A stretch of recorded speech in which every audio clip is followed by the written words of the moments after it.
welcome to South Asia Today, a show that provides you the glimpses of South Asia. I'm your host Yeshi Chonsom. Here are the headlines. Rohingya refugees in Bangladesh call for COVID-19 vaccine.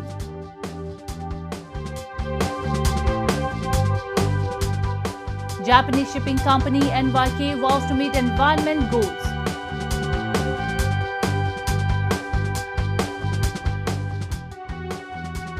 And Sikhs converge at India's Golden Temple to mark that anniversary of spiritual leader.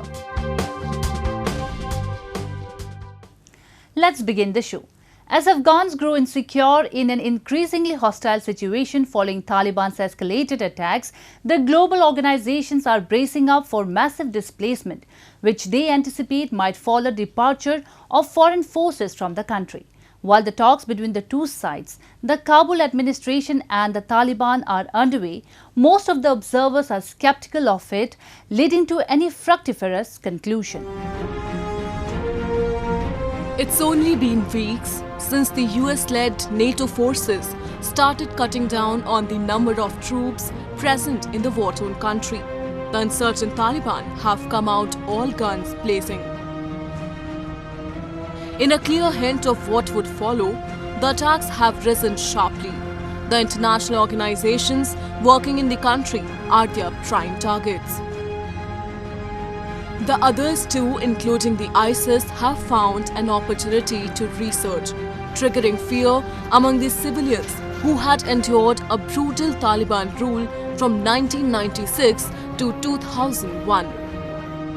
Refugee Agency of United Nations anticipates a massive displacement within Afghanistan and from Afghanistan to other countries in months following the foreign group's exit.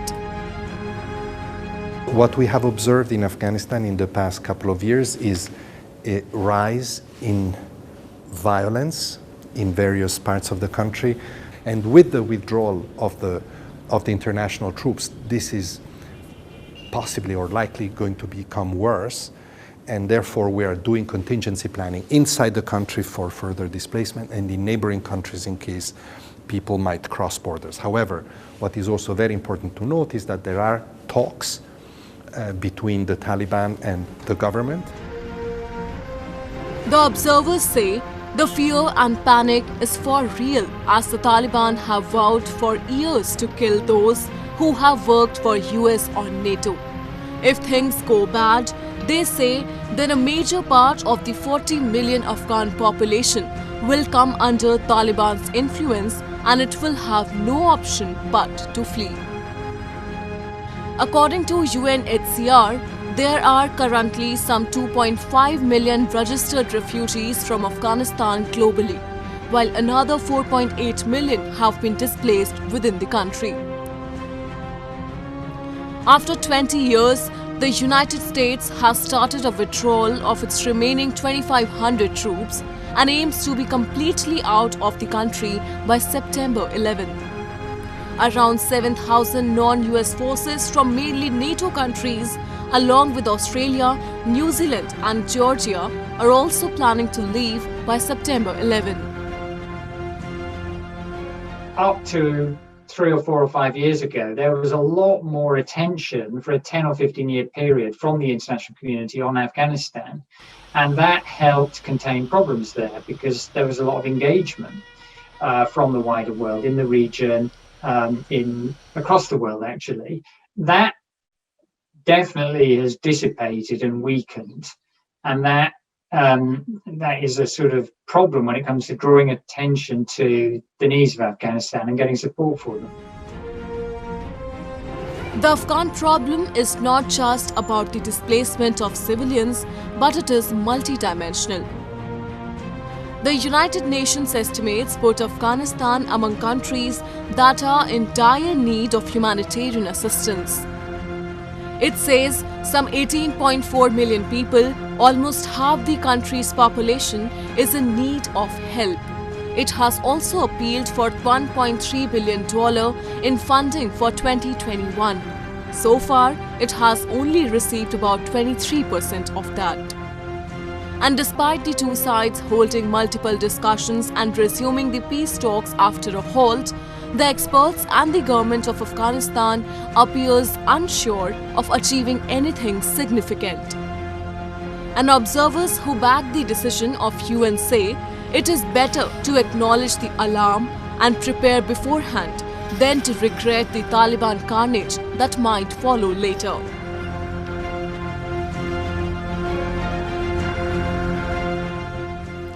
Vaccine inequality has left many countries and communities desperate for the dose. While wealthy American and European countries have pre-ordered a large chunk of vaccines to be manufactured in coming months, people in low-income countries of Africa and Asia do not have any specific timeline as to when they will receive the jab. And in such situation, imagine the condition of refugees who already live on the edge. Today, we show you how hundreds of thousands of Rohingya who have been sheltering in Bangladesh camps are waiting and appealing for the vaccines. The COVID wave that has swept across the world hasn't spared the refugees living in Cox's Bazar. Infection has claimed several lives, and the refugees stand vulnerable to variants and corona waves that experts fear could take a disastrous toll. They are now urging the government and the global organizations to arrange vaccines for them. A Rohingya community leader in Bangladesh called for coronavirus vaccines to be arranged for people living in the world's largest refugee settlement. এখন RP মিলিকো মানে কি বালা আছে এলাকায় বালা আছে তো মুমিকেও অন্য নয় আন্দাজ আল্লাহ জানা দেই আর এখন না জানি ইয়া আন্দাজ এখন আর বলমা কুরনাই ন অন্য মিকেও আর বলমা দেখে কে পাইতো না ফুনা না যা তো ইয়া আন্দাজ অনরা জানা দেই এখন আন্দাজ মুমিকে হইলো অতপারে নইলে নতপারে আন্দাজ আল্লাহ জানা দেই Doctors working in the camp said that the facility was seeing about 20 to 30 positive patients a day, although the virus spread had not been as serious as feared in the densely populated camps. There have been 1,452 confirmed COVID-19 cases among Rohingya refugees.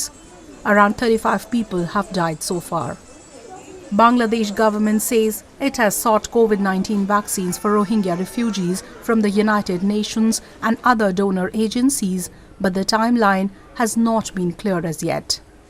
Dhaka put a large number of Rohingya camps under lockdown in the last weeks of May and says curbs will be eased as the number of cases decline. Rohingya say they are scared despite the low infection rate and they must be vaccinated. এখন দুনিয়ার মাঝে COVID-19 corona virus দাসে বেকলা সারা ফুরি গিয়ে এখন বাংলাদেশে যা চলের আর রোহিঙ্গা রিফিউজি ক্যাম্পের মাঝে 19 জন পর্যন্ত মরি গিয়ে বলে শুনির এখন দাসে কোয়ারেন্টাইনের মাঝে আছে হতে শুনির তেতলা দাসে দুনিয়ার মাঝে ইনলা ভ্যাকসিনেশন বেকলা মারের এনিলা আর রোহিঙ্গা রিফিউজি ক্যাম্পের মাঝে দাসে জলদি তো জলদি ভ্যাকসিনেশন মারিয়ার দাসে আর কোভিড-19 এর ডরত দাসে বাইতে বলে আঙ্গুর দিলাম দাসে বেশি বেহতর হবো আর দাসে যে মানুষ আর যেদুন কমিউনিটি আছে বেকুন দাসে এই কোভিড-19 এর রুল হিসাবে দাসে আর দাসে জিন্নিকে দাসে মাস্ক আছে বেকুনে মাস্ক ব্যবহার করিয়া দাসে চলিলে আনো বেহতর হইব Bangladesh's vaccination drive suffered a blow after India, the world's biggest vaccine maker, put a temporary halt on vaccine export following an overwhelming surge in domestic cases. Since starting its vaccination drive in February, Bangladesh has so far fully vaccinated only 2.6% of its 170 million people. However, these figures are not true when it comes to refugees living in camps inside their own territory. Nearly 1 million Rohingya are living in camps in the border district of Cox's Bazar since fleeing a military crackdown in Myanmar's Rakhine state nearly 4 years ago. Experts say they must be immunized, not just for themselves but for the safety of the entire country and the world. Now we take a look at some happenings in Asia in a segment called Asia Watch. Malaysia is accelerating its vaccination campaign by procuring more supplies and increasing a number of inoculation centers as the country faces a serious surge of COVID-19 infections. As of Friday, the country's total caseload surpassed 640,000, with a number of new daily infections rising above 6,000 in recent days. Prime Minister Muhyiddin Yassin announced in early June that Malaysia will procure 16 million vaccine doses in the next 2 months and open more than 300 additional vaccination sites. The Kuala Lumpur Convention Centre, which opened as a vaccination site on June 5, can inoculate around 8,000 people per day. As of Friday, over 422 million vaccine doses were administered across the country. The Malaysian government is now hoping to reach the target of vaccinating at least 80% of the population no later than the end of 2021, at least 2 months ahead of the original plan.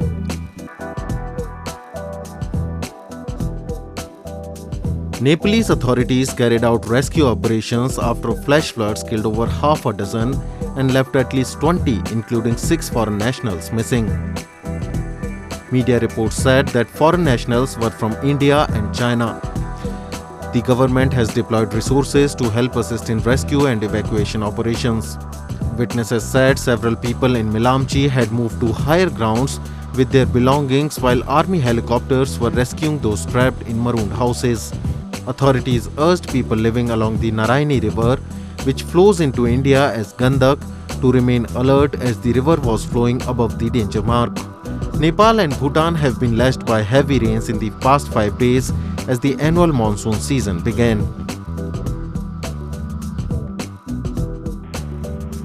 China has announced the successful launch of its Shenzhou 12 manned spacecraft on Thursday. A Long March 2F Yao-12 carrier rocket carrying the Shenzhou 12 crewed spaceship blasted off at 9:22 Thursday Beijing time from the Jiuquan Satellite Launch Center in northwest China. About 573 seconds later, Shenzhou 12 manned spacecraft separated from the rocket and entered the predetermined orbit, successfully sending 3 astronauts, Nai Heisheng, Liu Boming and Tang Hongbo, into space. The flight crew was in good condition and the launch was a complete success. Chinese Vice Premier Hang Zheng, also a member of the Standing Committee of the Political Bureau of the Communist Party of China Central Committee, watched a live broadcast of the launch at the Beijing Aerospace Control Center and shook hands with the technicians in the center in congratulation. It is China's 7th crewed mission to space and the first during the process of the building of China's space station, according to the China Manned Space Agency (CMSA).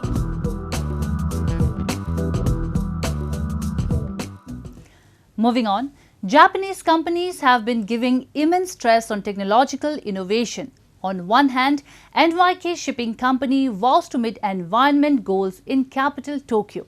On the other hand, drone business has taken off in Japan, which is turning out to be helpful in providing a clearer view of the cities. A report. NYK is a global transport company that has been a major contributor in the world economy and has helped improving the quality of life of people around the globe.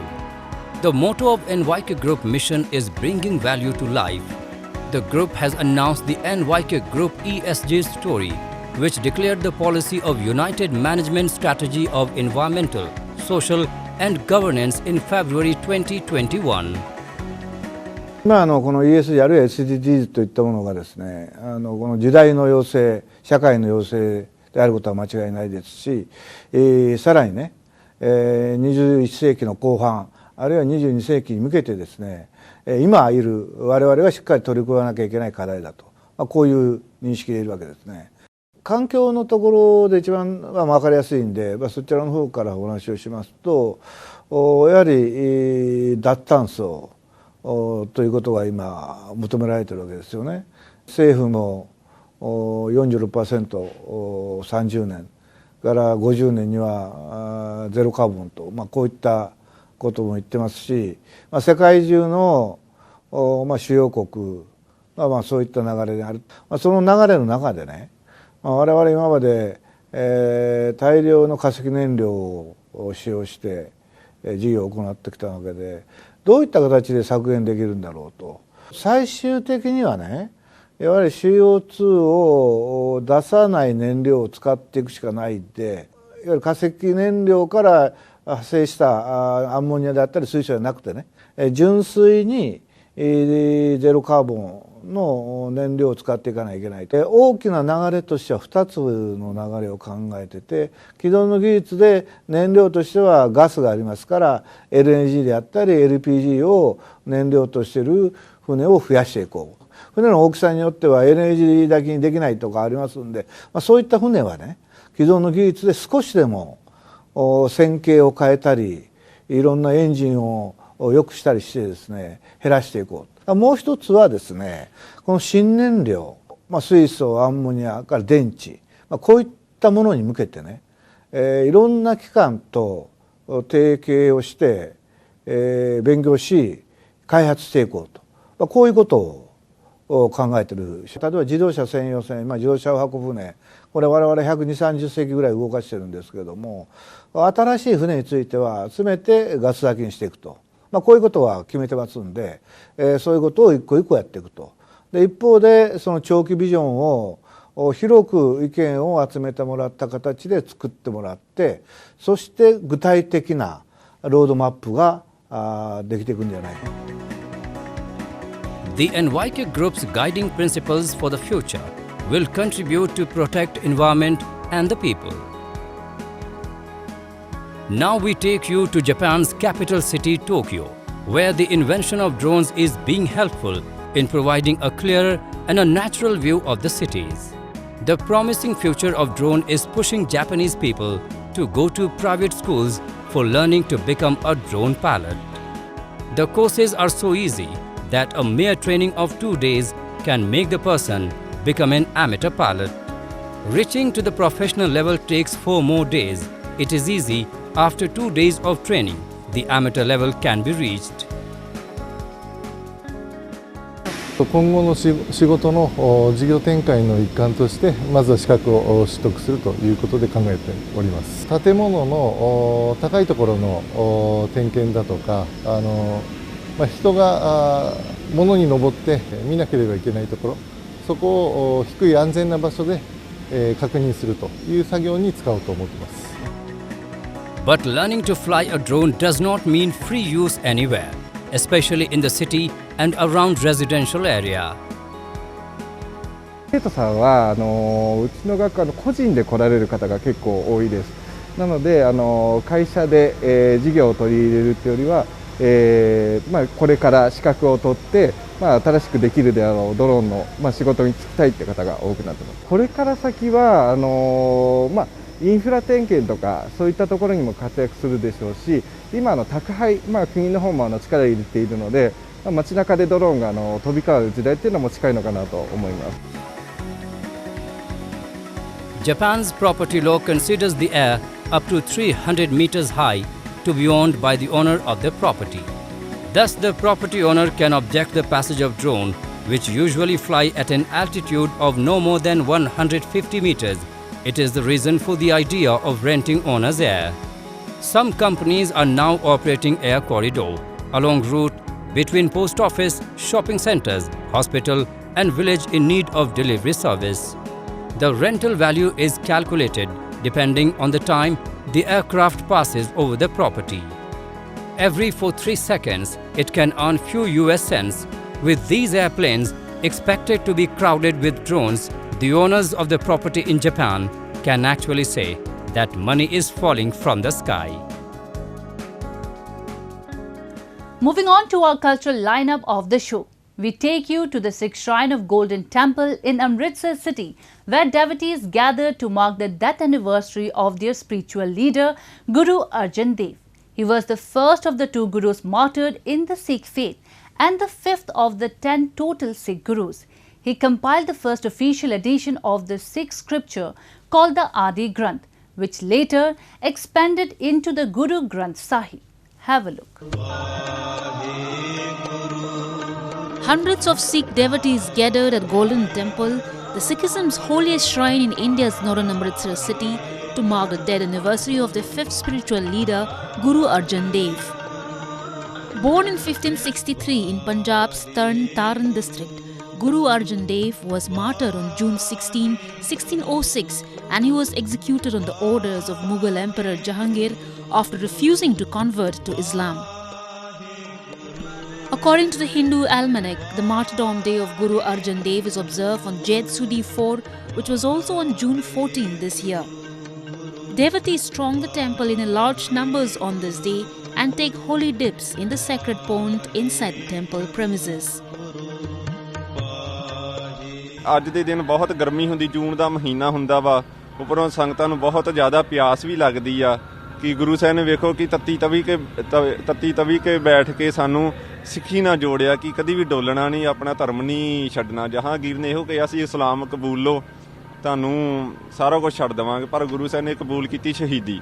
ਹਾਲੇ ਕਿ ਉਹਨਾਂ ਤੋਂ ਸ਼ਕਤੀਆਂ ਸਾਰਾ ਕੁਝ ਸਭ ਕੁਝ ਸੀ। Sikhs observed this occasion as Chabil Day in his remembrance. On this day, cold rose milk water and sweet drink are served to the devotees to provide relief to them from hot weather, and it is considered as the prasad. It is believed that a lot of people come to Guru to confess their sins and repent, or to have their moral dilemmas resolved, and no one went away disappointed or dissatisfied. ਇਹ ਉਹ ਪਵਿੱਤਰ ਸਥਾਨ ਹੈ ਜਿੱਥੇ ਦਰਸ਼ਨ ਕਰਕੇ ਆਤਮਾ ਨੂੰ ਬੜਾ ਹੀ ਸਕੂਨ ਮਿਲਦਾ ਹੈ ਔਰ ਗੁਰੂ ਸਾਹਿਬ ਦੀ ਬੜੀ ਕਿਰਪਾ ਹੈ ਕਿ ਇਸ ਸਥਾਨ ਦੇ ਉੱਤੇ ਦੂਰ ਦਰਾਡੇ ਤੋਂ ਅੱਜ ਬੜੀ ਵੱਡੀ ਗਿਣਤੀ ਦੇ ਵਿੱਚ ਸੰਗਤਾਂ ਜਿਹੜੀਆਂ ਦਰਸ਼ਨ ਕਰਨ ਆਈਆਂ ਪਰ ਉਹਨਾਂ ਵਾਸਤੇ ਠੰਡੇ ਮਿੱਠੇ ਜਲ ਦੀਆਂ ਛਬੀਲਾਂ ਹੋਰ ਵੀ ਕਈ ਪ੍ਰਕਾਰ ਦੇ ਲੰਗਰ ਤਿਆਰ ਕੀਤੇ ਗਏ ਨੇ। ਮੈਂ ਗੁਰੂ ਸਾਹਿਬ ਦੇ ਚਰਨਾਂ ਦੇ ਵਿੱਚ ਅਰਦਾਸ ਕਰਦੀ ਹਾਂ ਕਿ ਸਾਰੀਆਂ ਸੰਗਤਾਂ ਦੇ ਸਿਰ ਦੇ ਉੱਤੇ ਮਿਹਰ ਭਰਿਆ ਹੱਥ ਰੱਖਣ। The major contributions of Guru Arjan Dev were re-editing and compilation of the present Sikh Guru Granth Sahib, the holy spiritual book, and the construction of the Harminder Sahib, popularly known as the Golden Temple in Amritsar. It's time for me to wrap up today's episode. We will be back next week at the same time. This is Yeshi signing off on behalf of the entire production team of South Asia Today. Goodbye and take care.